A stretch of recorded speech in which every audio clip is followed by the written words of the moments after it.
Hey guys, welcome back to another episode. This is a 2023 Audi Rs6 Performance and it can do this.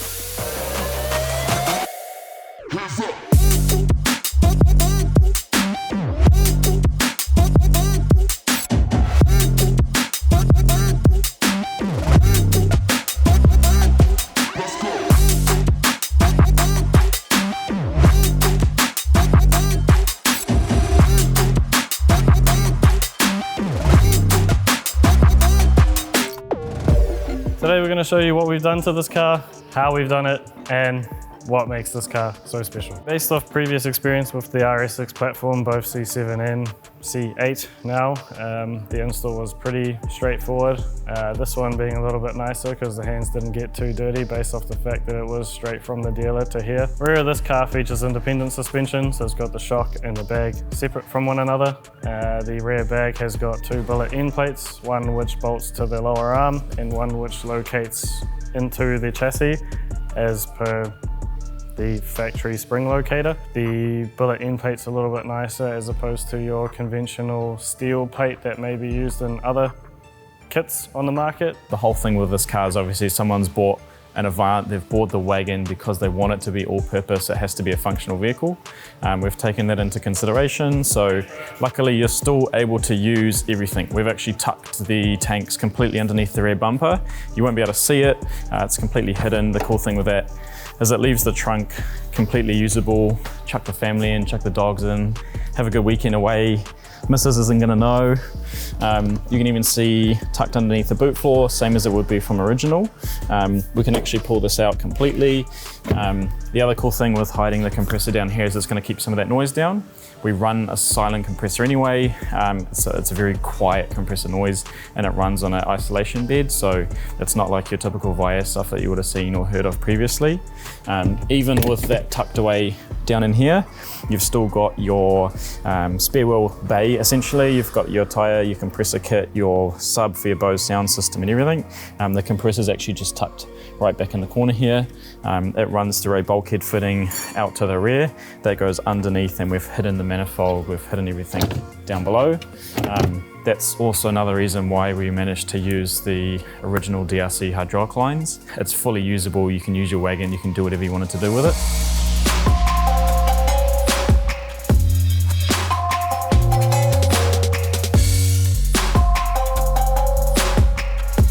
There's quite a few things that we've done on this that makes it really, really stand out and add to that super aggressive look that Audi have given us on the front end.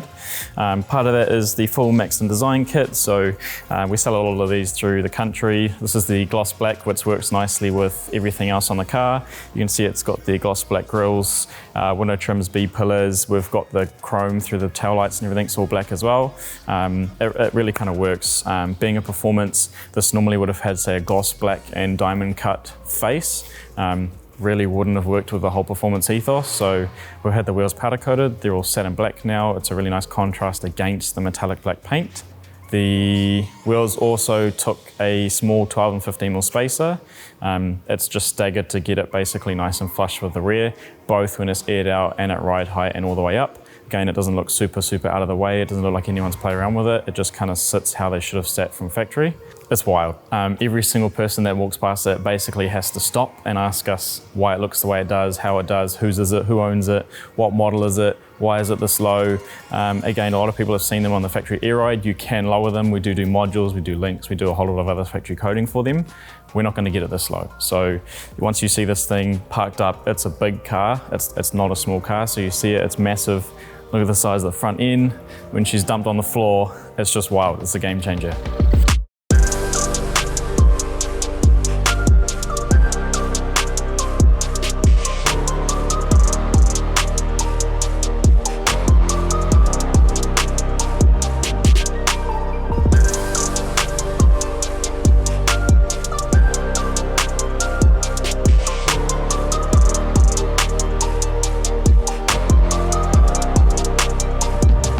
Controller. Serge did an absolute killer job at making it look factory.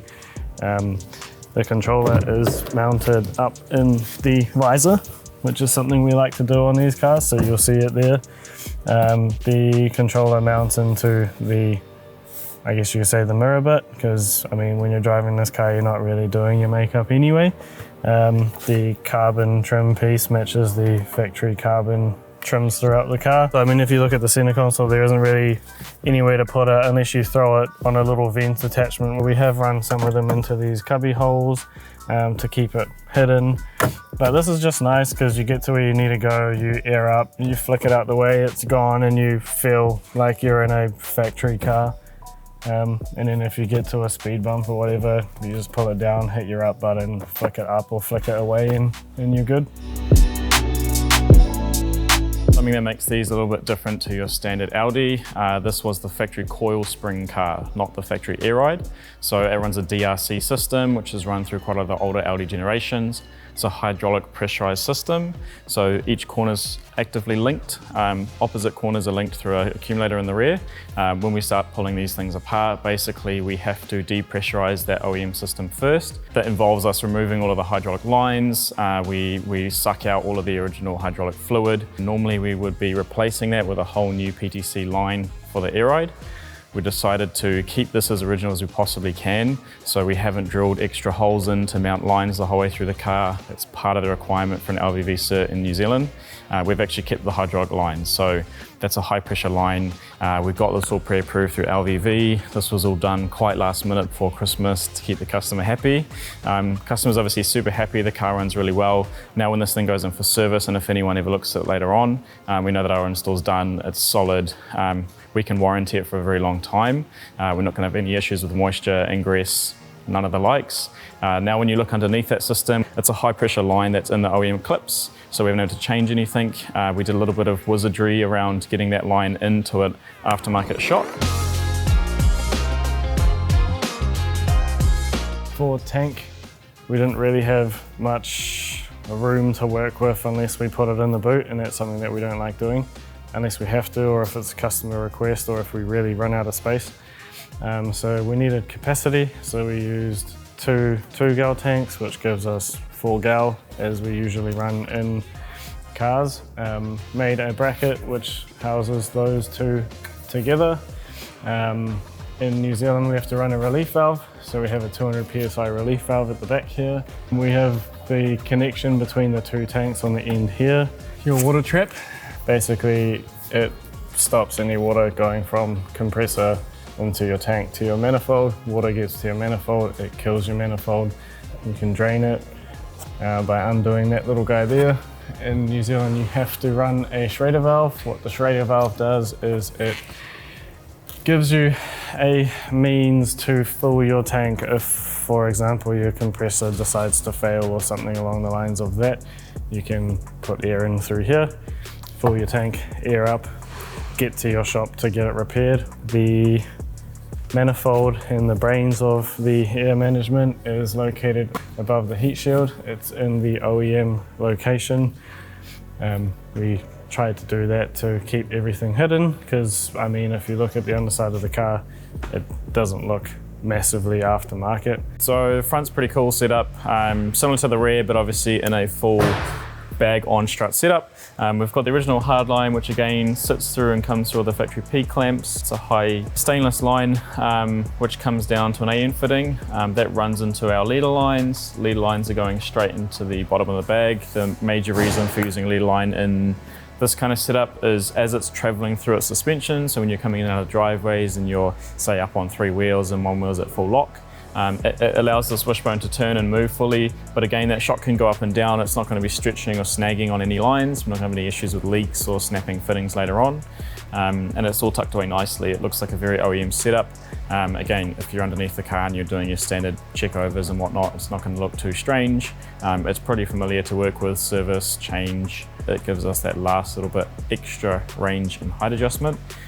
We're adjusting the pressure along as opposed to swapping out spring rates. So a little bit different, but can be set up the same way if you really, really want it to. You can see the massive RS6 brakes hide everything away nicely, but either way, it's what this car needs. She's very heavy.